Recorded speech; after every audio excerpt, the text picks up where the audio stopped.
20 वर्षानंतर कैलासवासी पवनराजे निंबाळकर यांच्या हत्याकांडाचा निकाल जो आहे तो मुंबईतील विशेष न्यायालयाने जाहीर केलेला आहे। यामध्ये डॉक्टर पद्मसिंह पाटील यांच्यासह सर्व 9 आरोपींची निर्दोष मुक्तता केलेली आहे। मी आता धाराशिव मधील खासदार ओमराजे निंबाळकर यांच्या संपर्क कार्यालयाच्या बाहेर आहे। कार्यकर्त्यांनी आताच हे संपर्क कार्यालय जे आहे ते बंद केलेलं आहे।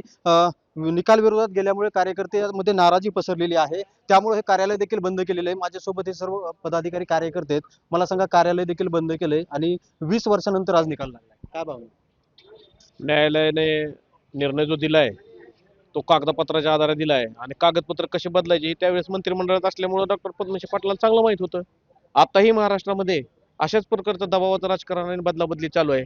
यामुळे काय होणार आहे की कोण कोणाची हत्या करेल आणि त्याला पुन्हा निर्दोष बळी केले जाईल, ही अशी प्रथा पूर्ण भारतामध्ये नव्हे महाराष्ट्रामध्ये लागू होणार आहे। कुठेतरी आज ओमराजे कुटुंबियांना न्याय मिळाला पाहिजे होता, कारण कोणाचा तरी जीव घेण्याचा कोणाला अधिकार नाही। या माध्यमातून एवढंच सांगतो की न्यायालयाने आम्हाला आता सांगावं की मग राजेसाहेबांची हत्या केली कोणी। कार्यालय आता बंद केलेत, कशासाठी कार्यालय बंद करतात? दुःख आहे हो साहेब, कारण एखादा माणूस जर सबजीवानीशी गेला आणि त्याला न्याय मिळत नसेल तर कार्यालय बंद होणे, शहर बंद करणे हे आमच्या भावनाच आहेत, त्या नक्कीच भावना आहेत त्या। तब्बल 20 वर्षाचा काळ लोटला। पवनराजे निंबाळकर हत्याकांडाचा निकाल आज जाहीर झाला। सर्व आरोपींची निर्दोष मुक्तता झाली, काय भावना आहे? आमचं एकच म्हणणं आहे की आज अत्यंत दुर्दैवी असा निकाल लागला।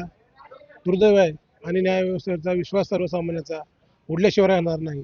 आपण बघितलं असेल की पूर्ण महाराष्ट्राला माहिती आहे 2004ची विधानसभा निवडणूक, त्या निवडणुकीमध्ये राज्याचे गृहमंत्री असलेले डॉक्टर पद्मसिंह पाटील यांच्या विरोधामध्ये त्यांचे सख्खे चुलत भाऊ असलेले राजेसाहेब, ज्यांना सर्वसामान्याचा, गोरगरिबांचा, शेतकऱ्याचा पाठिंबा होता, त्या बळावरती त्यांनी त्या निवडणूक हातामध्ये घेतली होती।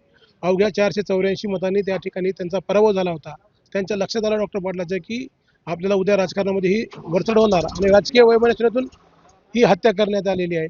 आणि जर समजा आज कोर्टाने 9च्या 9 आरोपींची निर्दोष मुक्तता केली आहे, मग माझं कोर्टांना विचारणं आहे की नेमकं राजेसाहेबांची हत्या केली कुणी, हे कोर्टानेच राज्याला सांगावं, या महाराष्ट्रातील जनतेला सांगावं।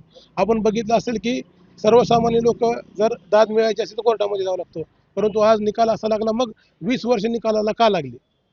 आपण बघितलं असेल की राज्याचे गृहमंत्री असतील, पाटबंधारे मंत्री असतील, त्यांचं राजकारणामध्ये वजन होतं।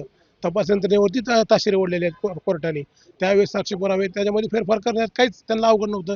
आणि सर्वांना त्यांचा इतिहास माहिती आहे की त्यांनी आतापर्यंत सत्तेचा वापर हा दमदाटी आणि गैरप्रकारचा त्यांनी आजपर्यंत राजकारणाचा वापर केला आहे। नक्की सत्तेचा गैरवापर तत्कालीन गृहमंत्री पद्मसिंह पाटील यांच्याकडून झालेला असेल, पुराव्यामध्ये छेडछाड झालेली असेल आणि त्यामुळेच न्यायालयाकडून असा निकाल आला असेल, अशा देखील नाराजीच्या भावना ज्या आहेत त्या सर्व कार्यकर्त्यांकडून व्यक्त केल्या जात आहेत।